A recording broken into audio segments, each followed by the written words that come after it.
ಪ್ರಿಯ ವಿದ್ಯಾರ್ಥಿಗಳೇ, ಈ ದಿನದ ಕಾರ್ಯಕ್ರಮದಲ್ಲಿ ಭಾರತೀಯ ಭಾಷಾ ಪತ್ರಿಕೋದ್ಯಮದ ಬಗ್ಗೆ ತಿಳಿದುಕೊಳ್ಳೋಣ. ಪ್ರಾರಂಭದಲ್ಲಿ ಭಾರತದ ಪತ್ರಿಕೆಗಳು ಆಂಗ್ಲ ಭಾಷೆಯಲ್ಲೇ ಪ್ರಕಾಶಿತವಾದರೂ ನಂತರದ ವರ್ಷಗಳಲ್ಲಿ ಭಾರತೀಯ ಭಾಷಾ ಪತ್ರಿಕೆಗಳು ಕೂಡ ಸಮಾನ ಸ್ಕಂದವಾಗಿ ಬೆಳೆದವು. ಭಾರತೀಯ ಭಾಷೆಗಳ ಪತ್ರಿಕಾರಂಗದ ಆರಂಭಿಕ ದಿನಗಳಲ್ಲಿ ಅವುಗಳ ಸ್ವೀಕೃತಿಗೆ ಮತ್ತು ಆರೋಗ್ಯಕರ ಬೆಳವಣಿಗೆಗೆ ಅಮೂಲ್ಯವಾದ ಕಾಣಿಕೆಗಳನ್ನು ಸಲ್ಲಿಸಿದ ಅನೇಕ ಮಾರ್ಗ ಪ್ರವರ್ತಕರಾದಂತಹ ಸಂಪಾದಕರನ್ನು ಪತ್ರಿಕಾರಂಗ ಕಂಡಿತು. ಪ್ರಕಾಶನಗಳ ಸಂಖ್ಯೆಯಲ್ಲಿ ಮತ್ತು ಪ್ರಸರಣದಲ್ಲಿ ಇಂಗ್ಲಿಷ್ ಭಾಷಾ ಪತ್ರಿಕೆಗಳಿಗಿಂತ ಭಾರತೀಯ ಭಾಷಾ ಪತ್ರಿಕೆಗಳು ಸಾಕಷ್ಟು ಮುಂದಿವೆ. ಇವುಗಳ ಪ್ರಭಾವವನ್ನು ಅರ್ಥ ಮಾಡಿಕೊಳ್ಳಲು ಸರಿಯಾಗಿ ವಿಶ್ಲೇಷಿಸಬೇಕಾದ ಅಗತ್ಯವಿದೆ.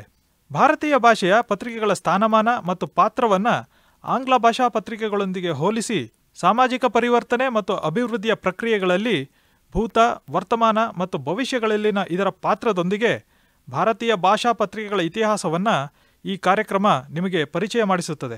ಭಾರತೀಯ ಭಾಷಾ ಪತ್ರಿಕೆಗಳ ಸ್ಥಾನಮಾನ ಮತ್ತು ಪಾತ್ರವನ್ನು ಸರಿಯಾಗಿ ಅರ್ಥ ಮಾಡಿಕೊಳ್ಳಲು ದೇಶದಲ್ಲಿನ ಭಾಷಾ ಸನ್ನಿವೇಶದ ಚಿತ್ರಣವನ್ನೂ ಸಹ ತಿಳಿಯುವುದು ಅತ್ಯಗತ್ಯ. ಭಾರತದಲ್ಲಿ ಅಧಿಕೃತವಾಗಿ ಗುರುತಿಸಲ್ಪಟ್ಟ 18 ಭಾಷೆಗಳಿವೆ. ಸಂಖ್ಯಾತ್ಮಕ, ವಾಣಿಜ್ಯಿಕ, ರಾಜಕೀಯ ಮತ್ತು ಸಾಂಸ್ಕೃತಿಕ ಮಹತ್ವವನ್ನು ಪರಿಗಣಿಸಿದ ನಂತರ ಭಾರತೀಯ ಸಂವಿಧಾನವು ಈ 18 ಭಾಷೆಗಳನ್ನು ಅಧಿಕೃತ ಭಾಷೆಗಳೆಂದು ಮಾನ್ಯ ಮಾಡಿದೆ.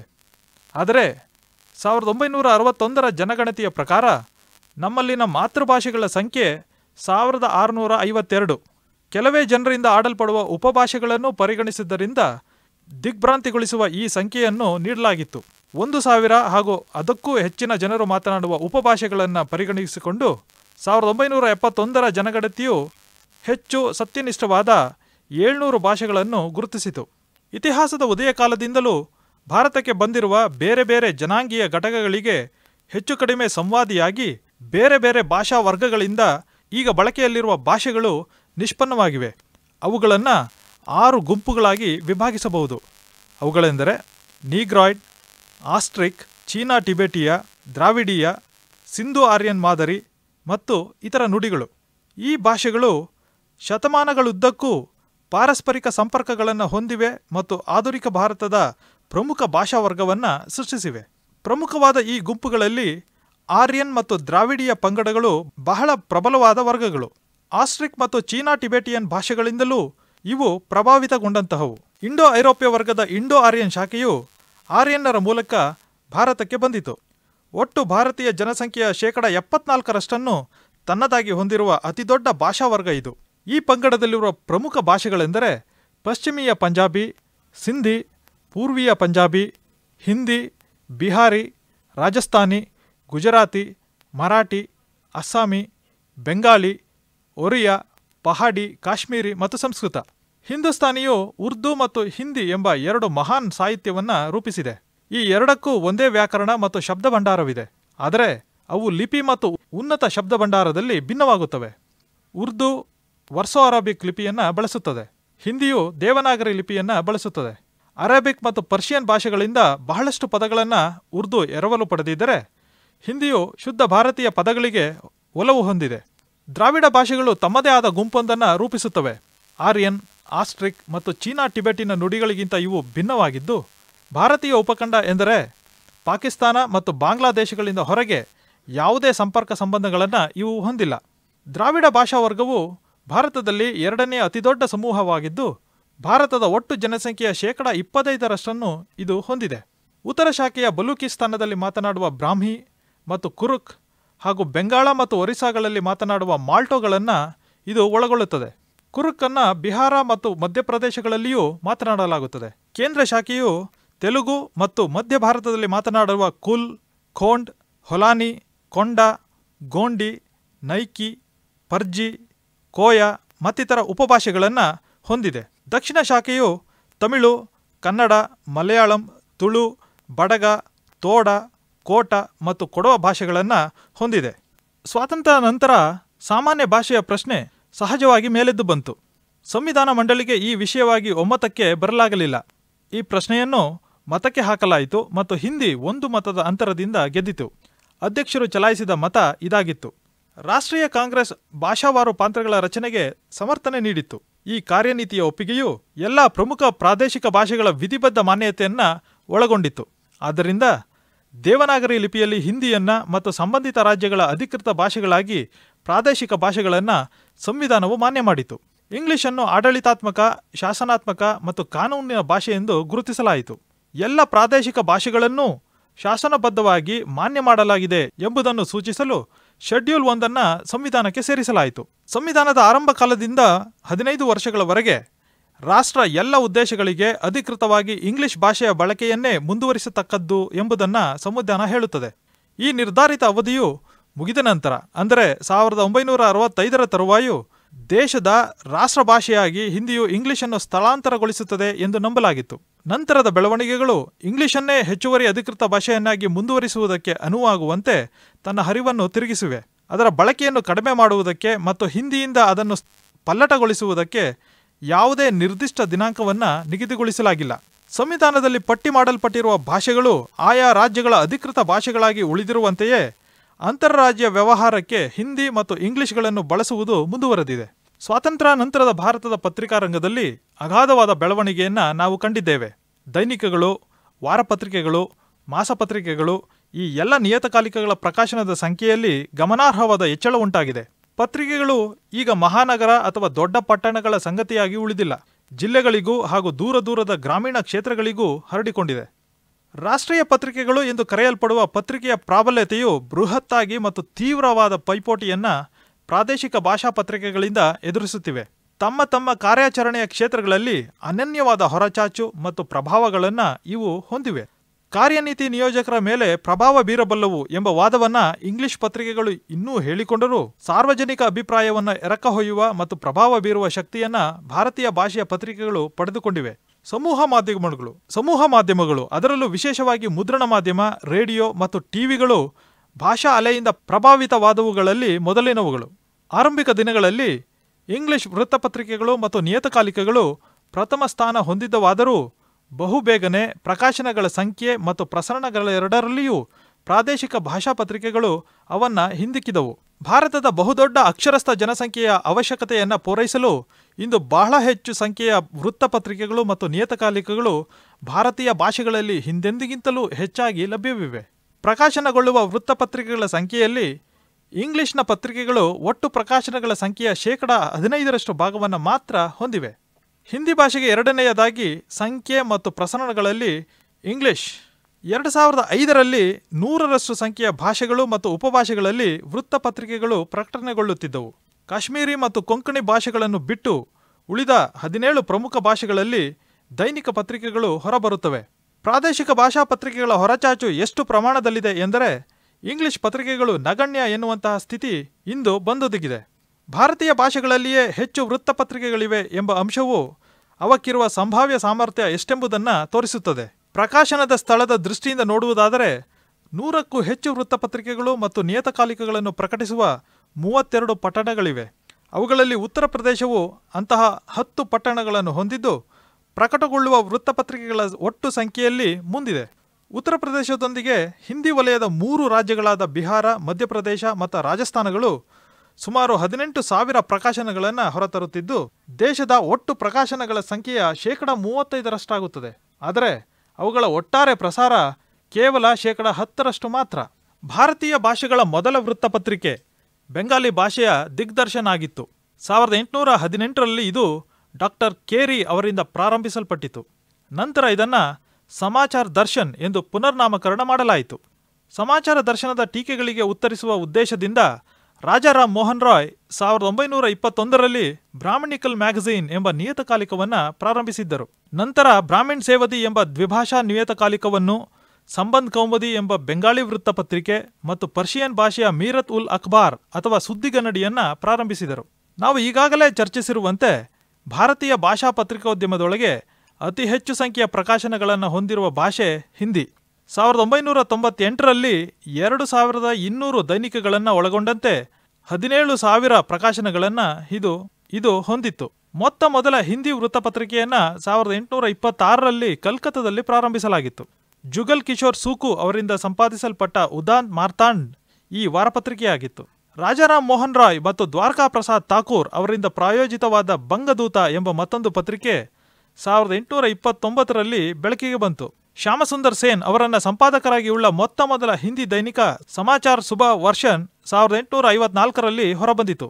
ಶತಮಾನದ ಆರಂಭದ ವರ್ಷಗಳಲ್ಲಿ ಹಿಂದಿ ಪತ್ರಿಕೆಗಳಿಗೆ ಗುಣಮಟ್ಟದ ಒಂದು ಮಾದರಿಯನ್ನ ನಿರ್ಧರಿಸಿದ ಸಾಹಿತ್ಯಿಕ ಮಾಸಪತ್ರಿಕೆ ಸರಸ್ವತಿಯು ಮಹಾವೀರ್ ಪ್ರಸಾದ್ ದ್ವಿವೇದಿ ಅವರಿಂದ ಸಂಪಾದಿಸಲ್ಪಡುತ್ತಿತ್ತು. 1920ರಲ್ಲಿ ಬನಾರಸ್ನಲ್ಲಿ ಆಜ್ ಪತ್ರಿಕೆಯನ್ನ ಪ್ರಾರಂಭಿಸಲಾಯಿತು. ಸ್ವಾತಂತ್ರ್ಯ ಹೋರಾಟದಲ್ಲಿ ಆಜ್ ಪತ್ರಿಕೆ ಗಮನಾರ್ಹವಾದ ಪಾತ್ರವನ್ನ ವಹಿಸಿತು. ಸಂಖ್ಯೆಯ ದೃಷ್ಟಿಯಿಂದ 1998ರ ಎಣಿಕೆಯಂತೆ ಉರ್ದು ಪತ್ರಿಕಾ ರಂಗವು ಭಾರತದ 3ನೇ ಅತಿದೊಡ್ಡ ಗುಂಪಾಗಿದೆ. ಸುಮಾರು 500 ದೈನಿಕಗಳನ್ನೊಳಗೊಂಡಂತೆ 2745 ವೃತ್ತಪತ್ರಿಕೆಗಳನ್ನು 2005ರವರೆಗೆ ನೋಂದಾಯಿಸಿಕೊಂಡಿತ್ತು. 2745 ವೃತ್ತಪತ್ರಿಕೆಗಳನ್ನು RNP 2005ರವರೆಗೆ ನೋಂದಾಯಿಸಿಕೊಂಡಿತ್ತು. ಉರ್ದು ಪತ್ರಿಕಾ ರಂಗವು ಇಂದು ಅಖಿಲ ಭಾರತ ವ್ಯಾಪ್ತಿಯ ಗುಣವನ್ನು ಪಡೆದುಕೊಂಡಿದೆ. ಹಲವಾರು ರಾಜ್ಯ ಮತ್ತು ಕೇಂದ್ರಾಡಳಿತ ಪ್ರದೇಶಗಳಲ್ಲಿ ಇಂಗ್ಲಿಷ್ ಮತ್ತು ಹಿಂದಿಯ ನಂತರದ ಸ್ಥಾನಕ್ಕೆ ಇದು ಬಂದು ನಿಂತಿದೆ. ದೆಹಲಿಯ ಮೊದಲ ಉರ್ದು ಪತ್ರಿಕೆಗಳಾದ ಗವಾಯಿದ್ ಉಲ್ ನಜರೀನ್ ಮತ್ತು ಕರಾಮ್ ಲಿಸ್ ಸದೈ ರಾಮಚಂದ್ರ ಅವರಿಂದ ಸಂಪಾದಿಸಲ್ಪಡುತ್ತಿದ್ದವು. 1860ರ ದಶಕದಲ್ಲಿ ದೆಹಲಿಯಲ್ಲಿ 6 ಉರ್ದು ಪತ್ರಿಕೆಗಳಿದ್ದವು. ಅವುಗಳಲ್ಲಿ ಅತಿ ಹೆಚ್ಚು ಕಾಲ ಬಾಳಿದ ಪತ್ರಿಕೆ ಎಂದರೆ ಹಕೀಂ ಅಬ್ದುಲ್ ಮಜೀದ್ ಖಾನ್ ಅವರಿಂದ ಪ್ರಕಾಶಿಸಲ್ಪಡುತ್ತಿದ್ದ ಅಕ್ಮಲ್ ಉಲ್ ಅಖ್ಬಾರ್. 1877ರಲ್ಲಿ ಅಂಜುಮನ್ ಇಸ್ಲಾಮಿಯಾದ ಸಂಸ್ಥಾಪಕರಲ್ಲಿ ಒಬ್ಬರಾದ ಮೌಲ್ವಿ ನಸೀರ್ ಅಹಮದ್ ಅವರ ನಸ್ರತ್ ಉಲ್ ಅಖ್ಬಾರ್, ನಸ್ರತ್ ಉಲ್ ಇಸ್ಲಾಂ ಮತ್ತು ಮಹಿರ್ ಎ ದರಕ್ಷಣ ಎಂಬ 3 ಪತ್ರಿಕೆಗಳನ್ನು ಸಂಪಾದಿಸುತ್ತಿದ್ದರು. 20ನೇ ಶತಮಾನದ ಮೊದಲ ದಶಕದ ಗಮನಾರ್ಹವಾದ ಉರ್ದು ಪತ್ರಿಕೆ ಎಂದರೆ 1912ರಲ್ಲಿ ಕಲ್ಕತ್ತಾದಿಂದ ಹೊರಬಂದ ಮೌಲಾನಾ ಅಬ್ದುಲ್ ಕಲಾಂ ಆಜಾದ್ ಅವರ ಅಲ್ ಹಿಲಾಲ್ ಪತ್ರಿಕೆ. ಜನವರ್ಗದೊಳಗೆ ಒಂದು ಕ್ರಾಂತಿಕಾರಕ ಪ್ರಚೋದನೆಯನ್ನು ಉಂಟುಮಾಡುವ ಮೂಲಕ ಇದು ಉರ್ದು ಪತ್ರಿಕೋದ್ಯಮದ ಇತಿಹಾಸದಲ್ಲಿ ಒಂದು ಸಂಧಿಕಾಲವನ್ನು ಗುರುತು ಹಾಕಿತು. ಸ್ವಾತಂತ್ರ್ಯ ಸಂಗ್ರಾಮದ ಕಾಲದಲ್ಲಿ ಪರದೇಶಿ ಆಳ್ವಿಕೆಯ ಕೈಯಲ್ಲಿ ಉರ್ದು ರಾಷ್ಟ್ರೀಯವಾದಿ ಪತ್ರಿಕೆಗಳು ತಮ್ಮ ಪಾಲಿನ ಉಪದ್ರವವನ್ನು ಅನುಭವಿಸಿದವು. ದೇಶಭಕ್ತಿಯ ಚಳುವಳಿಯಲ್ಲಿನ ಬಲಿದಾನ ಮಾಡಿದ ಹಲವಾರು ಜನರು ಇದರಲ್ಲಿ ಸೇರಿದ್ದರು. ಇವುಗಳಲ್ಲಿ ಒಂದು ಆರ್ಯ ಸಮಾಜದಿಂದ ಸ್ಥಾಪಿಸಲ್ಪಟ್ಟ ಲಾಹೋರ್ನ ಮಿಲಾಪ್ ಎಂಬ ದೈನಿಕ. 1919ರಲ್ಲಿ ಮಹೇಶ್ ಕೃಷ್ಣನ್ ಅವರಿಂದ ಲಾಹೋರ್ನಲ್ಲಿ ಪ್ರಾರಂಭಿಸಲ್ಪಟ್ಟ ಪ್ರತಾಪ್ ಮತ್ತೊಂದು ಉರ್ದು ಪತ್ರಿಕೆ. ಕನ್ನಡದಲ್ಲಿ ವೃತ್ತಪತ್ರಿಕೆಗಳನ್ನು ಪ್ರಾರಂಭಿಸಿದ ಶ್ರೇಯಸ್ಸು ಕ್ರಿಶ್ಚಿಯನ್ ಮಿಷನರಿಗಳಿಗೆ ಸಲ್ಲುತ್ತದೆ. ಬ್ಯಾಸಲ್ ಮಿಷನ್ನ ರೆವರೆಂಡ್ ಹರ್ಮನ್ ಮೋಗ್ಲಿಂಗ್ ರವರಿಂದ ಜುಲೈ 1, 1843ರಲ್ಲಿ ಪ್ರಾರಂಭವಾದ ಮೊದಲ ಕನ್ನಡ ಪತ್ರಿಕೆ ಮಂಗಳೂರು ಸಮಾಚಾರ. ಕನ್ನಡದ ಮೊದಲ ಮಾಸಪತ್ರಿಕೆ 1849ರಲ್ಲಿ ಬೆಳಗಾವಿಯಿಂದ ಪ್ರಕಾಶಿತವಾದ ಸುಬುದ್ದಿ ಪ್ರಕಾಶ. 1888ರಲ್ಲಿ ಪ್ರಾರಂಭವಾದ ಸೂರ್ಯೋದಯ ಪ್ರಕಾಶಿಕ ಮೊದಲ ದೈನಿಕವಾಗಿತ್ತು. ಡಿ ವಿ ಗುಂಡಪ್ಪ, ತೀತಾ Sharma, P R Ramaiah, B N Gupta, M Venkatakrishnaiah, R R Diwakar, H R Mohare ಇವರುಗಳು ಕನ್ನಡದ ಮಹೋನ್ನತ ಪತ್ರಕರ್ತರಾಗಿದ್ದರು. ವಿಶಾಲ ಕರ್ನಾಟಕ, ನವಯುಗ, ರಾಷ್ಟ್ರಮಾತಾ, ಸಂಯುಕ್ತ ಕರ್ನಾಟಕಗಳು ಸ್ವಾತಂತ್ರ್ಯ ಸಂಗ್ರಾಮದಲ್ಲಿ ಪ್ರಮುಖ ಪಾತ್ರ ವಹಿಸಿದ ಮುಂಚೂಣಿ ಪತ್ರಿಕೆಗಳಾಗಿದ್ದವು. 1988ರಲ್ಲಿ 209 ದೈನಿಕಗಳನ್ನು ಒಳಗೊಂಡಂತೆ ಕನ್ನಡದಲ್ಲಿ ಒಟ್ಟು 1455 ಪ್ರಕಾಶನಗಳಿದ್ದವು. ಪ್ರಸಕ್ತದಲ್ಲಿ ದೈನಿಕಗಳಾದ ಪ್ರಜಾವಾಣಿ, ಸಂಯುಕ್ತ ಕರ್ನಾಟಕ, ವಿಜಯ ಕರ್ನಾಟಕ, ಉದಯವಾಣಿ, ಕನ್ನಡಪ್ರಭ ಮತ್ತು ವಾರಪತ್ರಿಕೆಗಳಾದ ಸುಧಾ, ತರಂಗ, ಕರ್ಮವೀರ, ಮಂಗಳ ಮತ್ತು ಮಾಸಪತ್ರಿಕೆಗಳಾದ ತುಷಾರ, ಕಸ್ತೂರಿ, ಮಯೂರ ಜನಪ್ರಿಯವಾಗಿವೆ. ಪ್ರಸಾರದಲ್ಲಿ ಭಾಷಾ ದೈನಿಕಗಳು ಮತ್ತು ವಾರಪತ್ರಿಕೆಗಳಲ್ಲಿ ಅಗ್ರಸ್ಥಾನ ಸಲ್ಲುವುದು ಮಲಯಾಳಂ ಪತ್ರಿಕಾ ರಂಗಕ್ಕೆ. 208 ದೈನಿಕಗಳನ್ನೊಳಗೊಂಡಂತೆ 1329 ಪ್ರಕಾಶನಗಳನ್ನು ಈ ಭಾಷೆ ಒಳಗೊಂಡಿದೆ. ಸುಮಾರು 11 ಲಕ್ಷ ಪ್ರಸಾರವನ್ನು ಹೊಂದಿರುವ ಕೊಟ್ಟಾಯಂನ ಮಲಯಾಳಂ ಮನೋರಮ ದೇಶದಲ್ಲಿ ಅತಿ ಹೆಚ್ಚು ಪ್ರಸಾರವುಳ್ಳ ಭಾರತದ ದೈನಿಕವಾಗಿದೆ. 1920ರ ದಶಕದಲ್ಲಿನ ಸ್ವಾತಂತ್ರ್ಯ ಹೋರಾಟ, ಪರಕೀಯರ ಆಳ್ವಿಕೆಯ ವಿರುದ್ಧದ ನಮ್ಮ ಸ್ವಾತಂತ್ರ್ಯ ಹೋರಾಟದಲ್ಲಿ ಹಲವಾರು ಭಾಷೆಗಳ ಈ ಪತ್ರಿಕೆಗಳು ಹೇಗೆ ಸಹಾಯ ಮಾಡಿದವು ಎಂಬುದನ್ನು ತೋರಿಸಲು ಭಾರತೀಯ ಭಾಷೆಗಳಲ್ಲಿ ಪತ್ರಿಕೋದ್ಯಮದ ಆರಂಭ, ಬೆಳವಣಿಗೆ ಮತ್ತು ಅಭಿವೃದ್ಧಿಯ ಇತಿಹಾಸವನ್ನು ವಿವರಿಸಲಾಗುವುದು. ಅವು ಒಂದು ಭವ್ಯ ಸಂಪ್ರದಾಯದ ಪತ್ರಿಕೋದ್ಯಮವನ್ನು ರೂಪಿಸುವಲ್ಲಿ ಬಹಳಷ್ಟು ಮಟ್ಟಿಗೆ ಭಾರತದಲ್ಲಿ ಪ್ರಜಾಸತ್ತೆಯ ಬೆಳವಣಿಗೆಗೂ ಕೂಡ ಸಹಾಯ ಮಾಡಿದವು. ಚಾರಿತ್ರಿಕವಾಗಿ ಭಾರತೀಯ ಭಾಷಾ ಪತ್ರಿಕೆಗಳು ಒಂದು ಭವ್ಯವಾದ ಸಂಪ್ರದಾಯವನ್ನು ಹೊಂದಿವೆ. ಸ್ವಾತಂತ್ರ್ಯ ಚಳುವಳಿಗೆ ಅವು ನೀಡಿದ ಕಾಣಿಕೆಗಳು ಮತ್ತು ಸ್ವಾತಂತ್ರ್ಯ ನಂತರ ಪ್ರಜಾಸತ್ತಾತ್ಮಕ ಪ್ರಕ್ರಿಯೆಯಲ್ಲಿ ಜನತೆಯನ್ನು ತೊಡಗಿಸುವಲ್ಲಿ ಹಾಗೂ ಪ್ರಜಾಪ್ರಭುತ್ವದ ಪರವಾಗಿ ಸಾರ್ವಜನಿಕ ಅಭಿಪ್ರಾಯವನ್ನು ರೂಪಿಸುವಲ್ಲಿ ಅವುಗಳು ನಿರ್ವಹಿಸಿದ ಪಾತ್ರ ಪ್ರಶಂಸನೀಯವಾದುದು. ಸ್ವಾತಂತ್ರ್ಯ ಚಳುವಳಿಯ ಕಾಲದಲ್ಲಿ ಪ್ರತ್ಯೇಕಿಸಲ್ಪಟ್ಟಿದ್ದಂತಹ ಪ್ರಾದೇಶಿಕ ಭಾಷೆಗಳು ಈಗ ಬಹಳಷ್ಟು ಪ್ರಭಾವವನ್ನು ಹೊಂದಿವೆ ಮತ್ತು ಸಾರ್ವಜನಿಕ ಅಭಿಪ್ರಾಯವನ್ನು ಮೂಡಿಸುವಲ್ಲಿ ಸಂಭಾವ್ಯ ಸಾಧನಗಳಾಗಿವೆ. ಭಾಷಾ ಪತ್ರಿಕೆಗಳು ಜೀವನದ ಎಲ್ಲ ರಂಗಗಳ ಬಗ್ಗೆಯೂ ಸಾಕಷ್ಟು ಪ್ರಮಾಣದಲ್ಲಿ ಮಾಹಿತಿಯನ್ನು ಒದಗಿಸುತ್ತಿವೆ. ಅವು ಸದೃಢವಾದ ವ್ಯವಹಾರ ಸೂತ್ರವನ್ನು ಅಳವಡಿಸಿಕೊಂಡಿರುವುದಲ್ಲದೆ ವ್ಯಕ್ತಿಗಳು ಮತ್ತು ರಾಜಕೀಯ ಪಕ್ಷಗಳ ಕೃಪಾಪೋಷಣೆಗಳ ಮೇಲೆ ಅವಲಂಬಿಸದೆ ಜಾಹೀರಾತುಗಳನ್ನೇ ತಮ್ಮ ಪ್ರಾಥಮಿಕ ಆದಾಯ ಮೂಲಗಳನ್ನಾಗಿ ಅಭಿವೃದ್ಧಿಪಡಿಸಿಕೊಂಡಿವೆ. ಜೊತೆಗೆ ಸುದ್ದಿಯ ವ್ಯಾಪಕತೆಗೆ ಹೆಚ್ಚು ಗಮನ ನೀಡಿ ಓದುಗರ ಮನರಂಜನೆಯ ಅವಶ್ಯಕತೆಗಳನ್ನು ಪೂರೈಸುತ್ತಾ ಅವು ತಮ್ಮ ಪ್ರಸಾರವನ್ನು ಕೂಡ ಹೆಚ್ಚಿಸಿಕೊಂಡಿವೆ. ಆಧುನೀಕರಣಗೊಂಡಂತಹ ಯಾಂತ್ರೀಕೃತ ವ್ಯವಸ್ಥೆಯಿಂದ ಅವು ಹೆಚ್ಚು ದೃಢವಾದ ಮತ್ತು ಕಡಿಮೆ ಬೆಲೆಯ ಸಂಚಿಕೆಗಳನ್ನು ಕೊಡುವ ಸಾಮರ್ಥ್ಯವನ್ನು ಪಡೆದುಕೊಂಡಿವೆ. ಭಾರತೀಯ ಭಾಷಾ ಪತ್ರಿಕೆಗಳಲ್ಲಿ ಹೆಚ್ಚು ವೈವಿಧ್ಯತೆ ಇದೆ. ಓದುವ ವಸ್ತುವಿನ ಸಂಗ್ರಹಣೆ ಮತ್ತು ಪ್ರಸ್ತುತಪಡಿಸುವಿಕೆಯಲ್ಲಿ ಹೆಚ್ಚು ಜವಾಬ್ದಾರಿಯನ್ನು ಅವು ತೋರಿಸುತ್ತಿವೆ. ಭಾರತದಲ್ಲಿ ಅಕ್ಷರ ಮಟ್ಟದಲ್ಲಿನ ಹೆಚ್ಚಳ ಮತ್ತು ಜನರ ಜೀವನ ಮಟ್ಟದಲ್ಲಿನ ಗಣನೀಯ ವೃದ್ಧಿ, ಈ ಎರಡೂ ಅಂಶಗಳು ಭಾರತೀಯ ಭಾಷಾ ಪತ್ರಿಕೆಗಳು ಮತ್ತು ನಿಯತಕಾಲಿಕಗಳ ಪ್ರಸರಣವನ್ನು ಹೆಚ್ಚಿಸುವಲ್ಲಿ ಪ್ರಮುಖ ಕಾಣಿಕೆಯನ್ನು ಸಲ್ಲಿಸಿವೆ. 1947ರ ನಂತರ ಪತ್ರಿಕಾರಂಗದ ಪಾತ್ರವು ನಿಸ್ಸಂಶಯವಾಗಿಯೂ ಬದಲಾಗಿದೆ. ಆದರೆ ವಿಮರ್ಶಾತ್ಮಕ ಸಾಮಾಜಿಕ ಶಿಕ್ಷಕನ ಪ್ರಾಥಮಿಕ ರೂಪದಿಂದ ಯಾವುದೇ ರೀತಿಯ ವ್ಯತ್ಯಾಸವಾಗಿಲ್ಲ. ಸ್ವಾತಂತ್ರ್ಯವು ಒಂದು ಪ್ರಜಾಸತ್ತಾತ್ಮಕ ಸಂಸ್ಥೆಗಳು ಬೆಳೆದಂತೆ ಪ್ರಾದೇಶಿಕ ಮತ್ತು ಪ್ರಾಂತೀಯ ಪತ್ರಿಕಾರಂಗವು ಹೆಚ್ಚು ಪ್ರಾಮುಖ್ಯತೆಯನ್ನು ಪಡೆದುಕೊಂಡಿದೆ. ಕೆಲವೊಂದು ಸಣ್ಣ ಮತ್ತು ಸ್ವತಂತ್ರವಾದ ವೃತ್ತಪತ್ರಿಕೆಗಳು ಶ್ರೀಮಂತಿಕೆಯನ್ನು ಪಡೆದುಕೊಂಡಿವೆ. ಜನತೆ ಮತ್ತು ಸರ್ಕಾರಗಳ ನಡುವಿನ ಕೊಂಡಿಯಾಗಿ ಕೆಲಸ ನಿರ್ವಹಿಸುತ್ತಿವೆ. ನಿಜವೆಂದರೆ ಈ ಪತ್ರಿಕೆಗಳು ಸತ್ಯ ಮತ್ತು ಸಾರ್ವಜನಿಕ ಸೇವೆಗೆ ಅವು ಹೊಂದಿರುವ ತೀವ್ರಾಸಕ್ತಿಯ ಸಾಮರ್ಥ್ಯದಿಂದ ಗೌರವವನ್ನು ಸಂಪಾದಿಸಿವೆ. ಅವು ಶಾಸಕಾಂಗದ ಒಳಗೆ ಮತ್ತು ಹೊರಗೆ ಒಂದು ಪ್ರಭಾವಶಾಲಿಯಾದ ವಿರೋಧ ಪಕ್ಷವಾಗಿ ಕೆಲಸ ಮಾಡುತ್ತಿವೆ. ಭಾರತೀಯ ಭಾಷಾ ಪತ್ರಿಕೆಗಳು ತಮ್ಮದೇ ಆದ ಮಾದರಿ ಮತ್ತು ಅನುಭವಗಳಿಂದ ಮಾರ್ಗದರ್ಶನ ಪಡೆದುಕೊಂಡು ಅವುಗಳದ್ದೇ ಆದ ವ್ಯವಸ್ಥೆಗಳನ್ನು ಮತ್ತು ಕಾರ್ಯವಿಧಾನಗಳನ್ನು ರೂಪಿಸಿಕೊಂಡಿವೆ. ಓದುಗರ ಬೇಡಿಕೆಗಳಿಗೆ ಅವು ಸಕಾರಾತ್ಮಕವಾಗಿ ಸ್ಪಂದಿಸುತ್ತಿವೆ. ರಾಷ್ಟ್ರೀಯ ಮತ್ತು ಅಂತಾರಾಷ್ಟ್ರೀಯ ಸುದ್ದಿಗಳಿಗಿಂತ ಅವರಿಗೆ ಸ್ಥಳೀಯ ಮತ್ತು ಪ್ರಾದೇಶಿಕ ಸುದ್ದಿಗಳು ಹೆಚ್ಚು ಪ್ರಮುಖವೆನಿಸುತ್ತವೆ. ಪ್ರಾದೇಶಿಕ ಭಾಷಾ ಪತ್ರಿಕಾರಂಗವು ಸ್ಥಳೀಯವಾದ ಸಮುದಾಯದ ನೇತೃತ್ವವನ್ನು ವಹಿಸಿಕೊಂಡಿದೆ. ಮಿತ್ರ, ತತ್ವಚಿಂತಕ ಮತ್ತು ಮಾರ್ಗದರ್ಶಕ ಎಂಬಂತೆ ಅವರಿಂದ ಈ ಪತ್ರಿಕೆಗಳು ಗೌರವಿಸಲ್ಪಡುತ್ತಿವೆ. ಸ್ಥಳೀಯ ಸಮುದಾಯಗಳ ಜನರು ತಮ್ಮ ಹೆಸರುಗಳನ್ನು ಮತ್ತು ಅಭಿಪ್ರಾಯಗಳನ್ನು ಈ ಸಣ್ಣ ಪತ್ರಿಕೆಗಳಲ್ಲಿ ಕಾಣಲು ಬಯಸುತ್ತಾರೆ. ತಮ್ಮ ಸಂತೋಷ ಮತ್ತು ದುಃಖಗಳು ಈ ಪತ್ರಿಕೆಗಳ ಕಾಲಂಗಳಲ್ಲಿ ಬಿಂಬಿತವಾಗುವುದನ್ನು ಅವರು ನೋಡಬಯಸುತ್ತಾರೆ. ಈ ರೀತಿಯ ಒಂದು ವೈಯಕ್ತಿಕ ಹಾಗೂ ಭಾವನಾತ್ಮಕ ಸಂಬಂಧವನ್ನು ಈ ಪತ್ರಿಕೆಗಳು ಬೆಳೆಸುತ್ತಿವೆ. ಇದು ಒಂದು ರೀತಿಯ ಗ್ರಾಮ ಸರ್ಕಾರಗಳ ಬೆಳವಣಿಗೆಗೂ ಕೂಡ ಸಹಾಯ ಮಾಡುತ್ತದೆ. ಭಾರತೀಯ ಭಾಷಾ ಪತ್ರಿಕೆಗಳು ಭಾರತದ ಶ್ರೇಷ್ಠ ಪರಂಪರೆ ಮತ್ತು ಸಂಸ್ಕೃತಿಗಳನ್ನು ಅರ್ಥೈಸುವ ನಿರಂತರವಾದ ಪ್ರಯತ್ನವನ್ನು ಮಾಡುತ್ತಿವೆ. ಜೀವನದ ಎಲ್ಲ ರಂಗಗಳಲ್ಲಿರುವ ಶ್ರೇಷ್ಠರ ಸದಾಶಯ ಮತ್ತು ನೆರವು ಅವುಗಳಿಗೆ ದಕ್ಕಿದೆ ಎನ್ನಬಹುದು. ಹೀಗಾಗಿ ಅವು ಭಾರತದ ಐಕ್ಯತೆಯನ್ನು ಸುಭದ್ರಗೊಳಿಸಿವೆ. ಇಂದು ಹೆಚ್ಚು ಹೆಚ್ಚು ಜನರು ಸುದ್ದಿಪ್ರಾಜ್ಞರಾಗುತ್ತಿದ್ದಾರೆ. ಓದುವ ಹವ್ಯಾಸದಲ್ಲಿ ಅನುಕೂಲಕರವಾದ ಒಂದು ಪರಿಸ್ಥಿತಿ ನಿರ್ಮಾಣವಾಗುತ್ತಿದೆ. ಪತ್ರಿಕೆಗಳು ಇತ್ತೀಚಿನ ವರ್ಷಗಳಲ್ಲಿ ಜಾಹೀರಾತು ಮತ್ತು ಪ್ರಚಾರದ ಪ್ರಮುಖ ಮಾಧ್ಯಮಗಳಾಗಿ ಹೊರಹೊಮ್ಮುತ್ತಿವೆ. ಪತ್ರಿಕೋದ್ಯಮದ ಎಲ್ಲ ಕ್ಷೇತ್ರಗಳಲ್ಲಿಯೂ ಪ್ರಾಯೋಗಿಕವಾಗಿ ಗಮನಾರ್ಹವಾದ ವೃದ್ಧಿಯುಂಟಾಗಿದೆ. ಹಿಂದೆಂದಿಗಿಂತಲೂ ಹೆಚ್ಚಾಗಿ ಭಾಷಾ ಪತ್ರಿಕೆಗಳ ವಸ್ತುವಿಷಯಗಳು ಹೆಚ್ಚು ವೈವಿಧ್ಯಪೂರ್ಣವಾಗಿವೆ. ಪ್ರಮುಖವಾದ ಸಂಗತಿಗಳನ್ನು ಅವುಗಳ ವಿಶ್ಲೇಷಣೆಯೊಂದಿಗೆ ವರದಿ ಮಾಡಲಾಗುತ್ತಿದೆ. ಕೆಲವೊಮ್ಮೆ ಸಂಬಂಧಿತ ವಿಷಯಗಳ ಪರಿಣಿತರಿಂದ ಅಂಕಿಅಂಶಗಳು ಮತ್ತು ತಥ್ಯಾಂಶಗಳ ನಡುವಿನ ಸೂಕ್ಷ್ಮವನ್ನು ವಿವರಿಸಲಾಗುತ್ತದೆ. ಚಿತ್ರಗಳ ರೂಪದಲ್ಲಿ, ದೃಶ್ಯ ಪ್ರಸ್ತುತಿಗಳ ರೂಪದಲ್ಲಿ ಅವುಗಳನ್ನು ನಿರೂಪಿಸಲಾಗುತ್ತಿದೆ. 50 ವರ್ಷಗಳ ಹಿಂದೆ ಈ ಸಾಧನ ಇರಲೂ ಇಲ್ಲ ಅಥವಾ ಬಳಸಲ್ಪಡುತ್ತಲೂ ಇರಲಿಲ್ಲ. ಪ್ರಸಾರವು ಹಲವು ಪಟ್ಟು ಹೆಚ್ಚಾಗಿದೆ ಎನ್ನಬಹುದು. ಹಲವಾರು ಸಣ್ಣ ಮತ್ತು ಮಧ್ಯಮ ಪ್ರಮಾಣದ ಭಾಷಾ ಪತ್ರಿಕೆಗಳು ದೊಡ್ಡ ಪತ್ರಿಕೆಗಳ ಶ್ರೇಣಿಯನ್ನು ಸೇರಿವೆ. ಜಾಹೀರಾತು ಆದಾಯಗಳು ಹೆಚ್ಚಳಗೊಂಡಿವೆ ಮತ್ತು ಮುಖಪುಟದ ಬೆಲೆಯನ್ನು ಇಳಿಸುವುದೂ ಸಾಧ್ಯವಾಗಿದೆ. ಅಲ್ಲದೆ ಇದು ಲಾಭದಾಯಕ ಎಂಬುದನ್ನು ಬೃಹನ್ನಗರಗಳ ಹಲವಾರು ಪತ್ರಿಕೆಗಳು ಕಂಡುಕೊಂಡಿವೆ.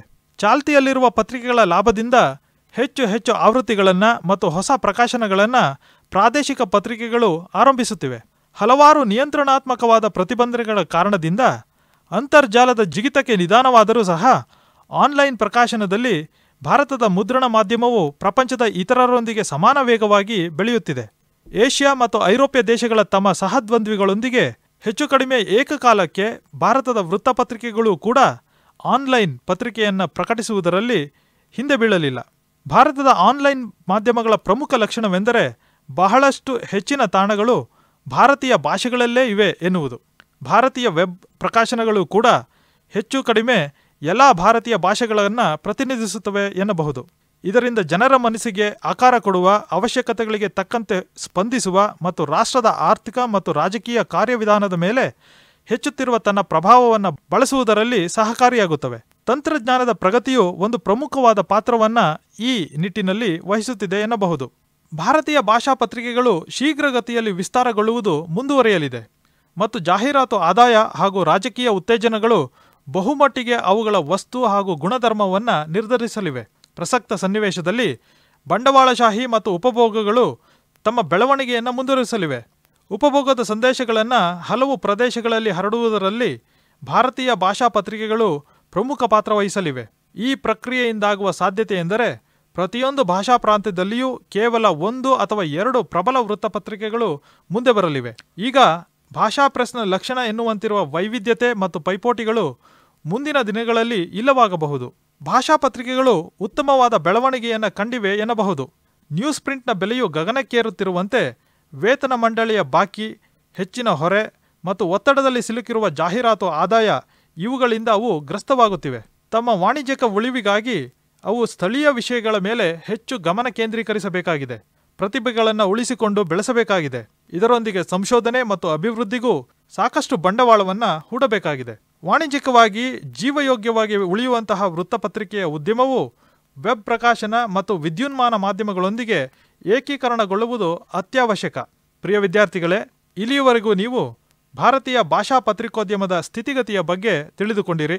ಮುಂದಿನ ಕಾರ್ಯಕ್ರಮದಲ್ಲಿ ನೀವು ಪ್ರಜಾಪ್ರಭುತ್ವದಲ್ಲಿ ಪತ್ರಿಕೋದ್ಯಮದ ಪಾತ್ರದ ಬಗ್ಗೆ ತಿಳಿದುಕೊಳ್ಳುವಿರಿ.